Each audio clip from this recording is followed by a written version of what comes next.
Restoring clarity, the case for the historic counties of Great Britain. Britain's counties are woven into the very fabric of our national identity. From the rolling downs of Norfolk and the maritime shire of Morgannwg, to the majestic mountains of Inverness-shire, the tapestry of our nation owes much to the enduring presence of our historic counties. Yet, in recent decades, this tapestry has been muddled and frayed, not by neglect, but by confusion sown inadvertently by local government reforms and the inconsistent use of county names. This confusion threatens the integrity not only of our geographical heritage, but of our cultural narrative, our sense of place, and even our civic pride. Our historic counties are being forgotten, erasing centuries of identity, heritage and pride. The Roots of Confusion, a tale of names and boundaries. To a visitor, or even a resident, the notion of a county in Great Britain might seem simple, if not self-evident. Yet, peel back just one layer, and the certainty vanishes. You may be welcome to Merseyside, only to discover that Merseyside as an administrative area existed for a mere 12 years, and was abolished in 1986. Or perhaps you live in Cumbria, a council area created in 1974, to provide services to the counties of Cumberland and Westmoreland, with part of Lancashire and Yorkshire, which was abolished in 2023.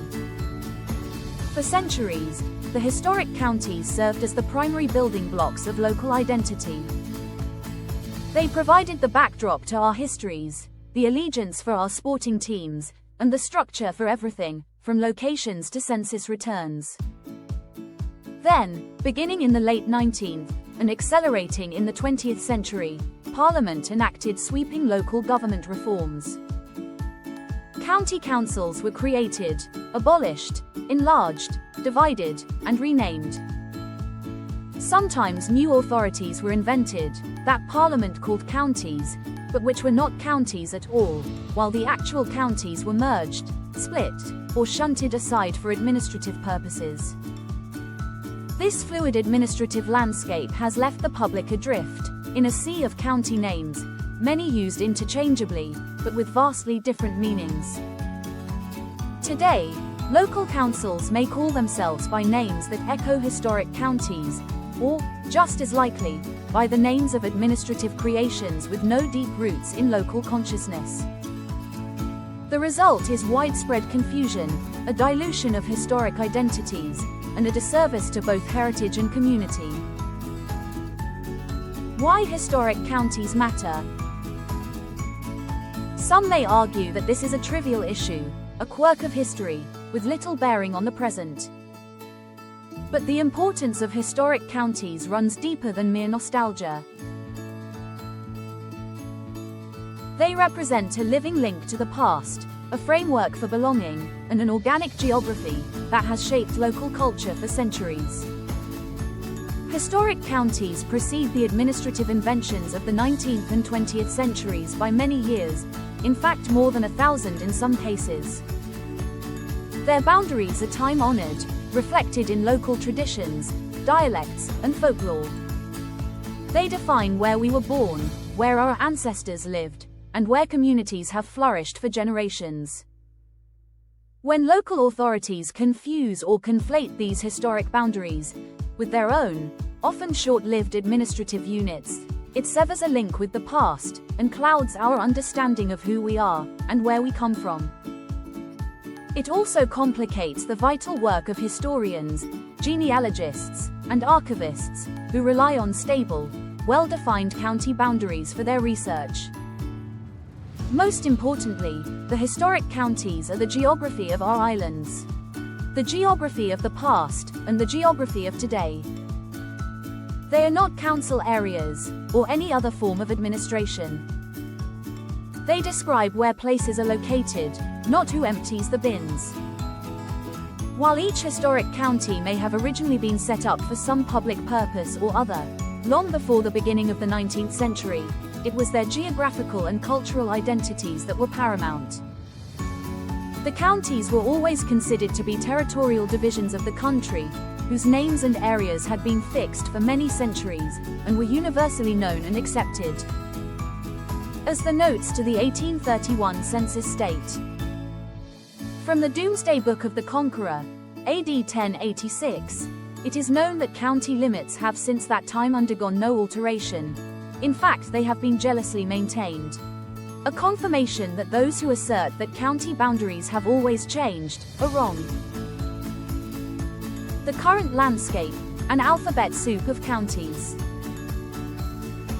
The confusion is real, and its effects are visible everywhere. Take postal addresses. For decades, Royal Mail insisted that their own invention of postal counties be used, not always matching historic ones or even administrative ones, leading to the absurdity of places in Cleveland or Humberside, both abolished in 1996, appearing on letters long after these councils ceased to exist. Sports fans may chant for Lancashire, while living in a place now being called Greater Manchester. In some cases, residents born and bred in Middlesex or Rutland find themselves told they live somewhere else entirely. Even government websites and local authority communications add to the muddle.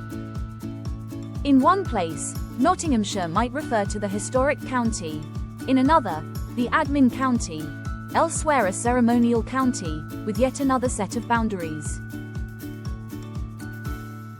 For many, the result is a persistent uncertainty about where they live in terms of real identity and heritage. How did we get here? Well-intentioned reforms, beginning in the 1880s, introduced elected county councils, carving up ancient counties into council areas for the first time. Subsequent acts, in the 20th century, further redrew the administrative map, creating metropolitan and non-metropolitan counties, and in some instances, erasing historic counties from all practical use. These changes may have improved administrative efficiency, but they came at the cost of clarity and continuity.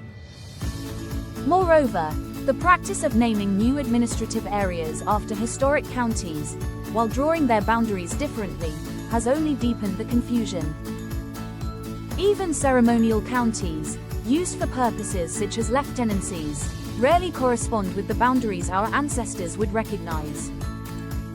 Local councils using historic county names, when their area bears little resemblance to those counties, are not protecting our heritage, they are replacing it.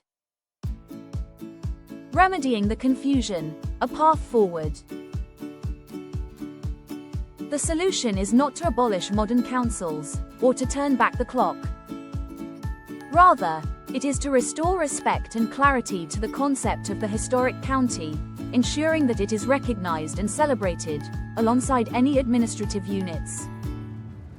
The UK Government's Office for National Statistics, the ONS, publishes an index of place names, which lists every city, town, village and locality alongside its historic county, lieutenancy and council area. In the IPN User Guide, the ONS states that the historic counties have existed largely unchanged since the Middle Ages, and are recommended as a stable, unchanging geography which covers the whole of Great Britain. This is a huge step forward, and one that we applaud. However, more needs to be done. Local councils and public bodies should be required to distinguish explicitly between historic counties and administrative areas. Where a council area does not align with a historic county, its communications should make this transparent, ideally using different names or qualifying terms. For example, Oxford City Region, rather than Oxfordshire. After all, the current Oxfordshire County Council boundaries are not Oxfordshire at all. Road signs, maps, and official documents should recognize and display historic county names and boundaries. This could be achieved without causing confusion for service delivery, and would greatly help to revive local pride and identity. Schools, local museums, and media outlets should be encouraged to highlight the rich heritage of our historic counties, fostering an understanding of the difference between administrative areas and geographical counties. Government websites, postal databases, and mapping services should follow the ONS lead, providing users with historic county details, as well as council information, making it easy to see where admin, councils, differs from geography, counties. Parliament should pass legislation formally recognizing the historic counties, and the lieutenancies should be realigned to match them, as they were for 400 years. This would ensure they are preserved as an official layer of the national geography, distinct from, but complementary to, local government units. The ONS has set the precedent of promoting the historic counties, recognizing their precise definition, as published in the Historic Counties Standard. The benefits: pride, clarity, and continuity. By restoring clarity between historic counties and council areas, we do more than tidy up our maps. We restore pride in local identity, offer continuity to generations past and present, and provide the public with an honest, unchanging geography. England, Scotland, and Wales each boast a rich patchwork of counties that have weathered centuries of change. Their stories deserve to be told, understood, and preserved.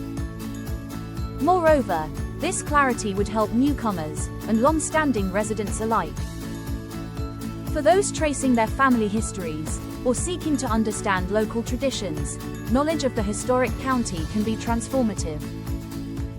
For communities struggling with a sense of belonging, it can provide a bedrock of shared identity.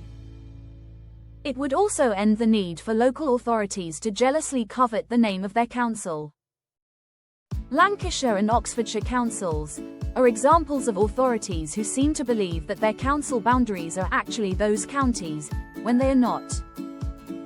The former is barely half of Lancashire, plus part of Yorkshire, while the latter is most of Oxfordshire, but with a large part of Berkshire too. Name tweaks would resolve such unnecessary confusions, enabling councils to be proud of how their services are run, rather than obsessing about a name that is completely inappropriate and destroys true county identities. A call to action. The Campaign for Historic Counties has long championed these principles. Now, as we look to the future, we invite local councils, parliamentarians, and the public to support us. The current government's devolution agenda and upcoming local government reforms are a perfect opportunity to right the wrongs. Let us resolve the confusion, honor our past, and ensure that every resident knows not just where they live in bureaucratic terms, who they pay their council tax to, but where they belong in the unbroken story of our land.